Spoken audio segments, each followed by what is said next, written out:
आप हैं बिहार संवाददाता के साथ और मैं हूं मनोज चतुर्वेदी। आज से हम बिहार संवाददाता पर एक विशेष कार्यक्रम शुरू कर रहे हैं, आपके अपने अधिकार, जिसमें हम बताएंगे आपको कि जनता के अधिकार क्या हैं, पुलिस उनको क्यों थाने बुलाएगी, पुलिस से क्या पूछना चाहिए, आपकी मोबाइल चोरी हो जाती है कैसे आप एफआईआर करें, पुलिस आपको तंग कर रही है आप कहाँ किस अधिकारी से मिलें, पुलिस आपकी चाबी निकाल लेती है चौराहे पर किसके पास शिकायत करें। ऐसे जो भी आईपीसी इंडियन पैनल कोड और सीआरपीसी जो क्रिमिनल पैनल कोड की धाराएं हैं उसके बारे में हम हर रविवार को आपके सामने चर्चा करेंगे।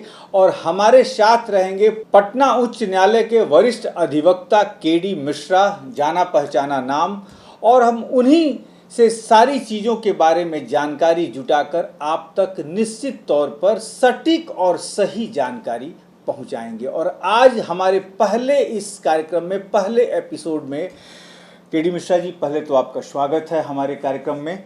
नमस्कार। और सबसे आज पहला सवाल आपसे लेते हैं कि यदि ये आम समस्या है कि किसी की मोबाइल जब चोरी हो जाती है, बस स्टैंड में चोरी हो जाती है, रेलवे के प्लेटफॉर्म में चोरी हो जाती है, बाज़ार में चोरी हो जाती है, लोग जानते भी हैं कि पुलिस के यहाँ जाना है, एफआईआर करना है, और पुलिस कहती है ये हमारे थाना क्षेत्र में नहीं है, आप वहाँ जाइए। आरपीएफ कहती है कि हमारे थाना क्षेत्र में नहीं है, जीआरपी के पास जाइए। और ये हमने भी देखा है बहुत बार मीडिया में रहने के कारण, और उन्हें दौड़ाया जाता है। सटीक क्या है और किस तरीके से जब एक आम जनता, एक आम नागरिक की उनका मोबाइल जब चोरी हो जाता है तो उसे क्या करना चाहिए?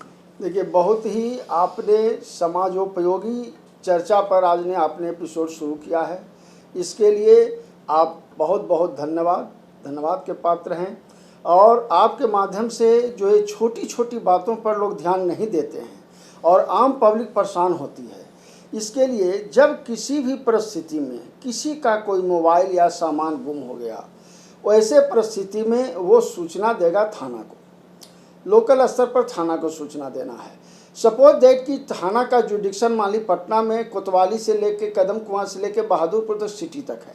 अब उस व्यक्ति को पता नहीं कि मेरा मोबाइल कहाँ गिरा है। जहाँ उसकी जानकारी हुई वो अपना वहाँ थाना में एप्लीकेशन देगा। मतलब जरा सा रोकूंगा, मतलब कि मान लीजिए कि मोबाइल चोरी हो गई कोतवाली थाने के पास, और वो टेम्पू में बैठा किसी ने मोबाइल निकाल लिया और आगे बढ़ गया, चला गया कदम कुआं थाना तक, तो क्या वो कदम कुआं थाना में, बस इसी बात को आप बिल्कुल वह कदम कुआं जो भी लोकल जुडिक्शन में उसको ज्ञात होता है कि मेरा मोबाइल मेरे पास नहीं है, ऐसी स्थिति में स्थानीय थाना में जाकर के वो एप्लीकेशन देगा। अगर यह वो नहीं कह सकते हैं पुलिस पदाधिकारी कि यह हमारा क्षेत्र का नहीं है, चूँकि 0 एफआईआर भी होता है। जहाँ से जनरेट हुआ वहाँ व्यक्ति बैठा ऑटो में, बस में, गाड़ी में, जहाँ कहीं भी, और जहाँ उसको ज्ञात होता है कि मेरे पास मेरा मोबाइल नहीं है, उसको वहाँ संज्ञान में आया। अब वह पुलिस को दिया।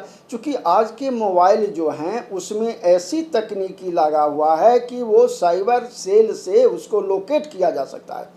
पुलिस कभी नहीं, कोई भी थाना इग्नोर नहीं कर सकता है।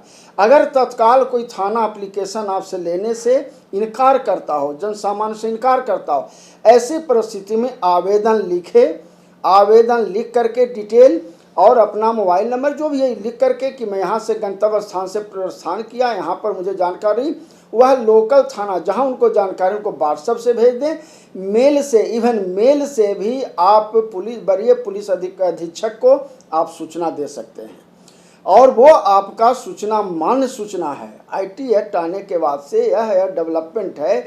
और कोई भी जुडिक्शन के सवाल पर अब नहीं कह सकता है कि मेरे क्षेत्र में 0 एफआईआर दर्ज होगा। जिस किसी सपोज दैट, देखिए, बहुत से लोगों को ये जानकारी नहीं होगी कि आजकल अब नए नियम में 0 एफआईआर का नियम आ गया है। और मैं जरा सा उसे विस्तार से बता दूं, जैसा कि हमारे अधिवक्ता केडी मिश्रा जी ने बताया कि 0 एफआईआर का मतलब है कि आप सब मान लीजिए कि पटना से चलते हैं और आप यदि कलकत्ते तक का भी सफ़र कर रहे हैं और ट्रेन में आपका मोबाइल गुम हो गया है, तो ये जरूरी नहीं कि आपको पटना आके ही एफआईआर करना है। आप हावड़ा स्टेशन पर उतर के भी 0 एफआईआर करेंगे और वो मान्य होगा। उसके बाद पुलिस की जो प्रक्रिया है वो पुलिस करेगी। इतना ही नहीं, रेलवे में अब पहले भी पुराना था, IT एक्ट आने के पहले भी था कि जहाँ से यात्रा प्रारंभ हुई और जहाँ उसकी समाप्त हुई वहाँ तो बनता ही है। इवन रास्ते में अगर उनको पता चला कि मेरा सामान फलाना स्टेशन के करीब चाहे कभी गुम गया है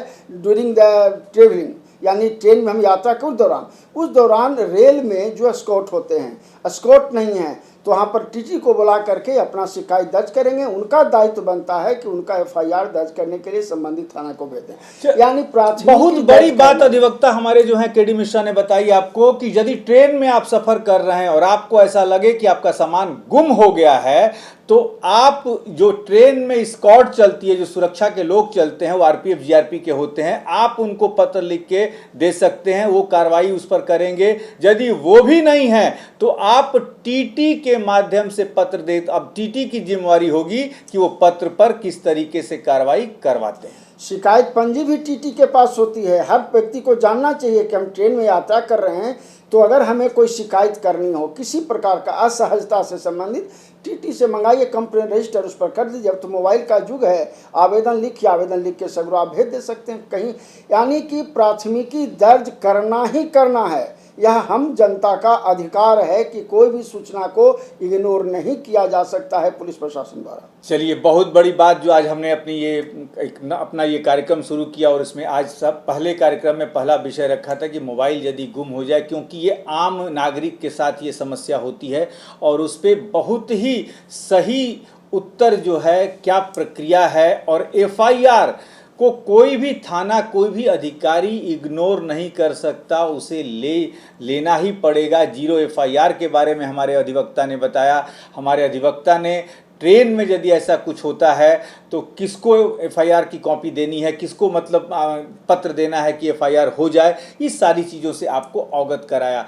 आशा ही नहीं विश्वास भी है कि आपको ये कार्यक्रम पसंद आएगा। अभी के लिए बस इतना ही, हमें दीजिए इजाज़त। नमस्कार।